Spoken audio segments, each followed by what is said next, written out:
Japan, 12th century AD. The merchants are trading, the farmers are farming, the emperor is ruling. And the powerful provincial clans are fighting each other once again. The emperor was unable to enforce his authority, so he appointed the strongest military leader as shogun. He remained as a symbolic ruler, but the shogun was the actual boss, cause he had samurai. At first, the shogun named Shugo to police over the provinces. They were in charge of catching criminals and crushing rebellions. But this power dynamic between shogun and Shugo didn't last long. After several hundred years of peasant revolts and a weak shogunate, the Shugo started keeping half of the province's taxes and ruling over them, becoming Shugo daimyo. My son, I, Ashikaga Yoshimochi, the shogun, appoint you, Ashikaga Yoshikazu, as new shogun. Thank you, father. Oh my gosh, I'm gonna die of an unknown illness. This is gonna start a war, isn't it? Well, not immediately. With Yoshikazu's and Yoshimochi's death, a lottery was held between the latter's brothers to see who would become shogun, and this guy won, Ashikaga Yoshinori. But he was pretty oppressive and dictatorial, so he got assassinated, and his 8-year-old son, Yoshikatsu, became the new shogun. But he fell from a horse and died, so Yoshikatsu's younger brother, Yoshinari, became shogun. When he grew up, he changed his name to Yoshimasa to confuse my viewers even more, and did this. Well, seeing as I'm almost approaching my life expectancy as a shogun and my 28 years of age, and I still have no heir, I'm adopting my younger brother in order to avoid any conflicts which might arise at the end of my shogunate. Yoshimasa, we've had a beautiful baby boy! This is gonna start a war, isn't it? Yes, it's going to. Different clans supported different heirs, and Japan broke into an all-out war. Some samurai, amidst the chaos, carved out some land from the Shugo daimyo's provinces, becoming Sengoku daimyo. The shogunate and the Shugo daimyo were losing power and credibility, whilst the new Sengoku daimyo were gaining it. Some were genuinely fighting for the rightful heir, and some just wanted to expand their newly acquired territory. They often even claimed to act in the shogun's name when attacking other daimyo. Who is it? The West! Well, the Portuguese to be exact. We just shipwrecked and we wanted to give you some Bibles. Look, pal, we're kind of in the middle of something right now. We've also got guns.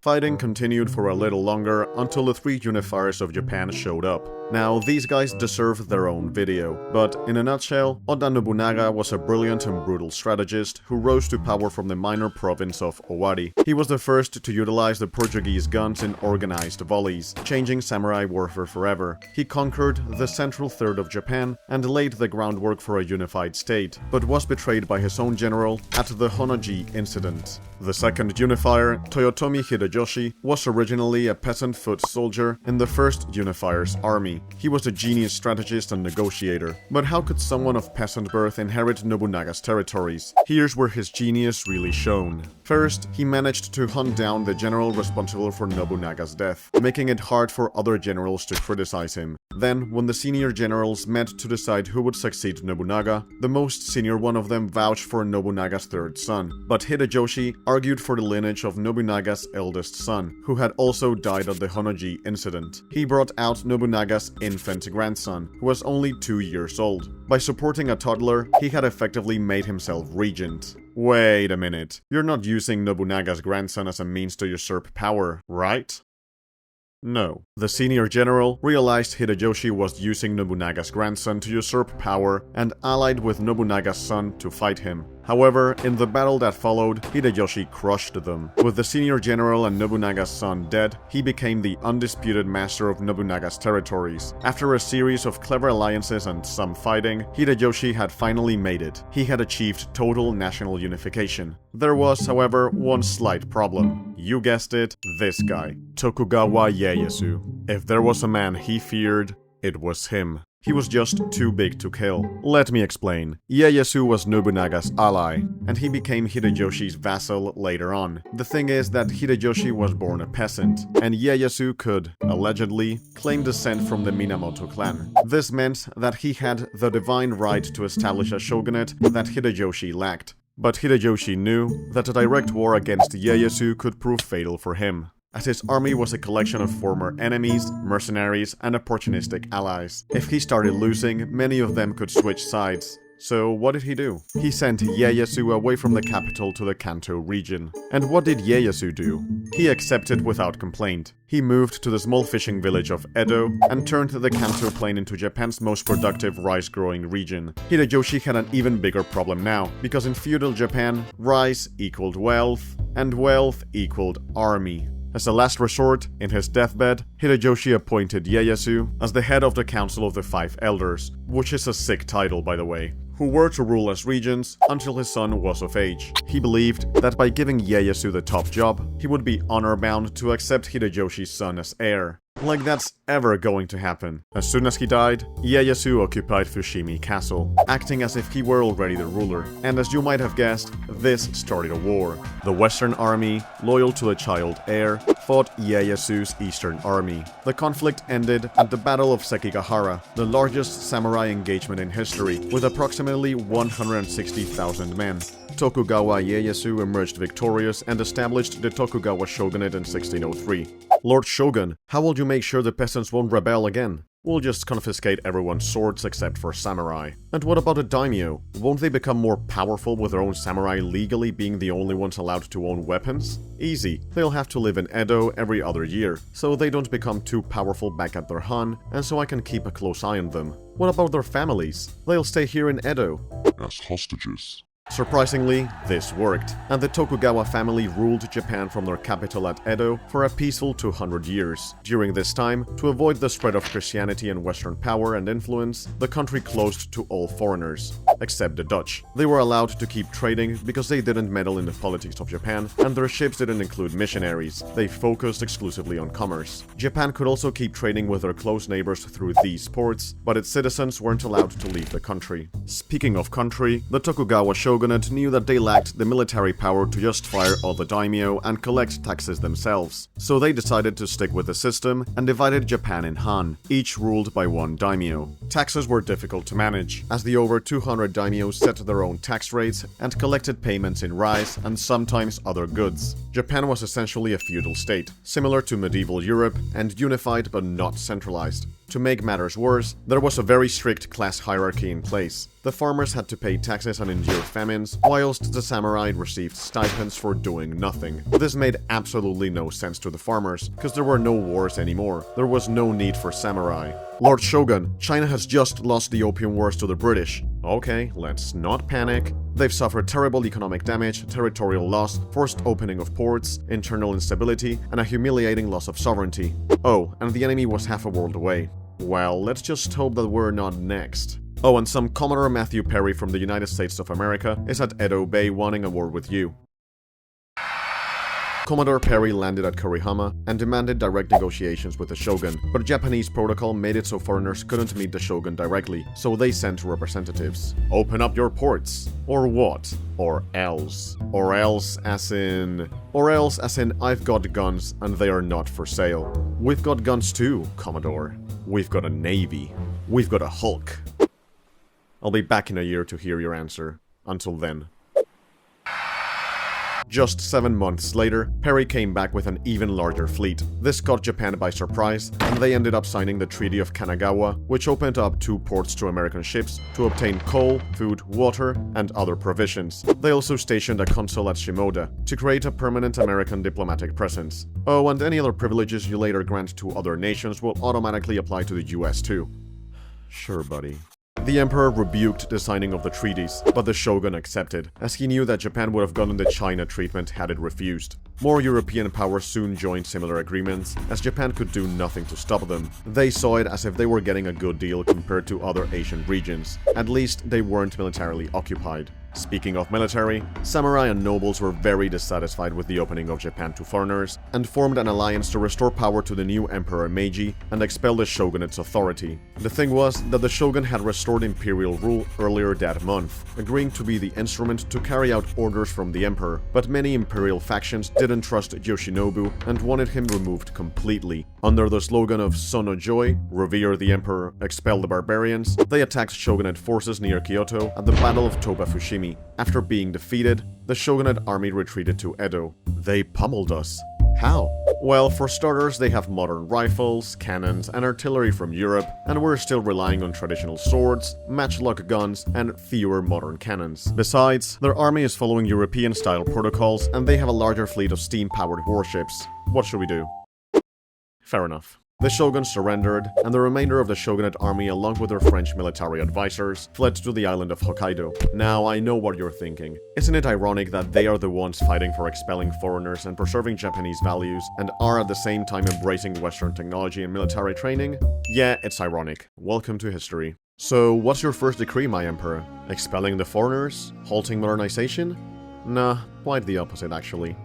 Dude, what the flip? And so the Meiji Restoration began. To keep modernization acceptable to the people, the government used the slogan Wakan Yosai, Japanese spirit, Western technology. The imperial capital was moved from Kyoto to Edo, which was renamed Tokyo after what had to be the longest rainstorming session ever. The island of Hokkaido was annexed, and they converted the Han into imperial prefectures, to reconfigure a fractured society of feudal lords into a centralized nation-state. Wait. This surely started a rebellion by the daimyo, right? No. For starters, Meiji was the emperor, so good luck rebelling against someone divine. Okay, let's be for real. He also removed all of their debts, and gave them a guaranteed pension for doing nothing. They could retire to Tokyo as rich aristocrats. Smart move. He also standardized the tax system throughout the whole nation, using actual currency this time. Meiji also wanted a sense of unity within his people. He needed them to have a Japanese identity, so the rigid social hierarchy had to go. The samurai were still given their stipend and forced to retire, and the other three strata were equalized. Will women also be expected to work? Whoa!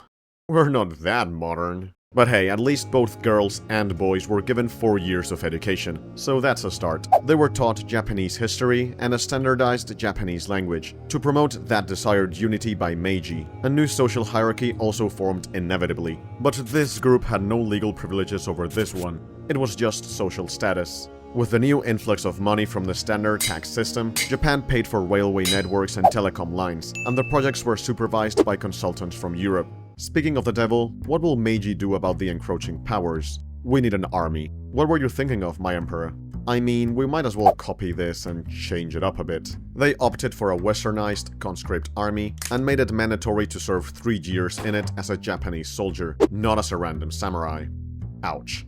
Speaking of samurai, Meiji saw them as dangerous to use because they were armed, skilled, and ideologically conservative and expensive not to use. So they were pressured to commute the stipends into bonds, which could be sold and were far less reliable. Many samurai knew nothing about finance or the economy, and so they sold them cheaply and became poor. The conscriptions also meant that the monopoly that they once had on military service was lost. The cherry on top came with the sword ban of 1876, which made it so commoners and former samurai couldn't carry swords in public. After the stipends and the military exclusivity were gone, the sword was the last visible symbol of rank, as it marked samurai status.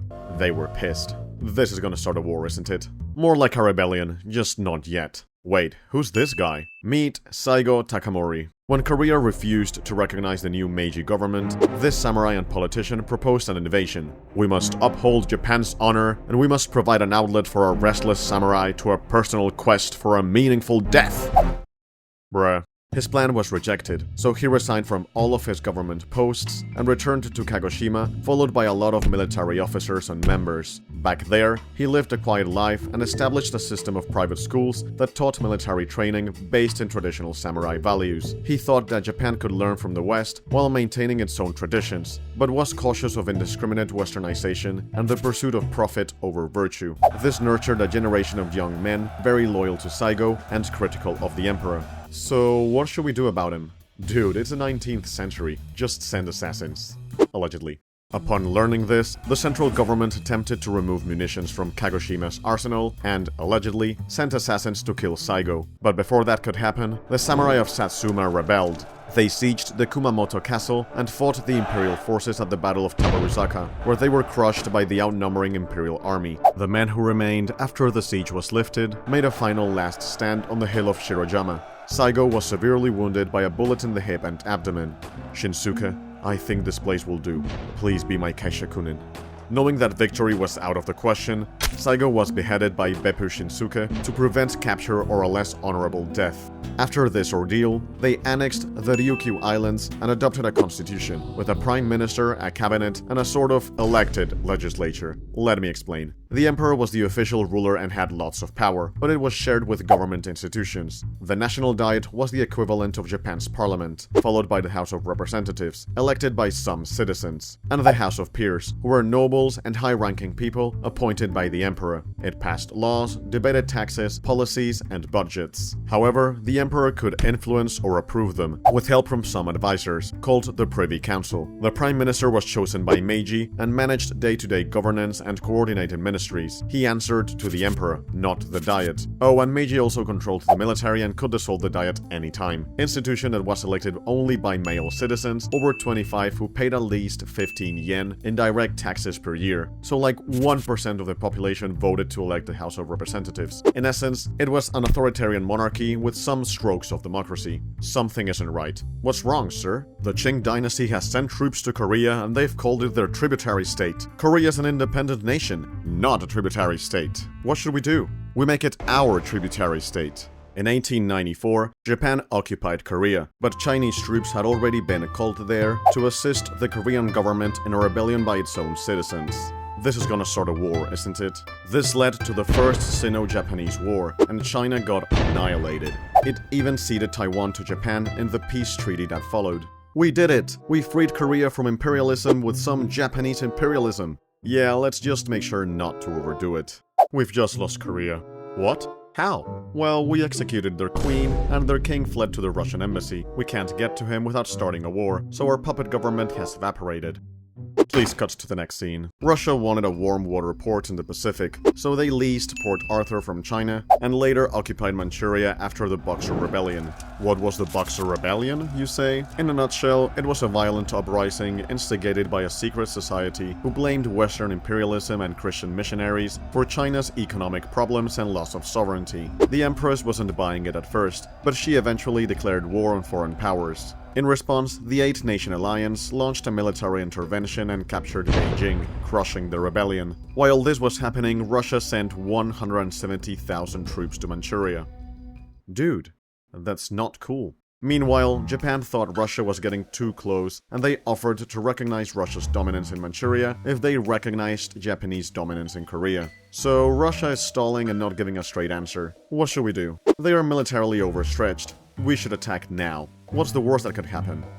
There's no punchline. Japan won the Russo-Japanese War that followed. Europe couldn't believe it. Russia couldn't believe it. Heck, I'm sure the Japanese themselves couldn't believe it. Their nationalistic pride was through the roof. This was the first time a modern Asian state defeated a European great power. Japan got the lease to Port Arthur, the southern half of Sakhalin Island, and the full official annexation of Korea some years later. Soon after, in 1912, Emperor Meiji died after 44 years on the throne. But that didn't stop the empire from growing. By the way, all of my videos have a post-credit scene, so stay till the end.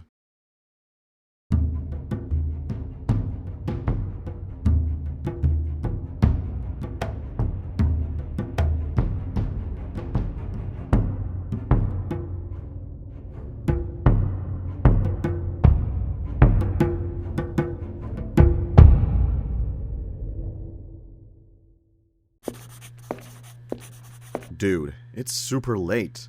Why are you up? I'm just finishing the draft of the Tripartite Pact. You know, nothing too serious. Come on, finish it tomorrow. Yeah, whatever. It's not like this will change our country's history in the short term.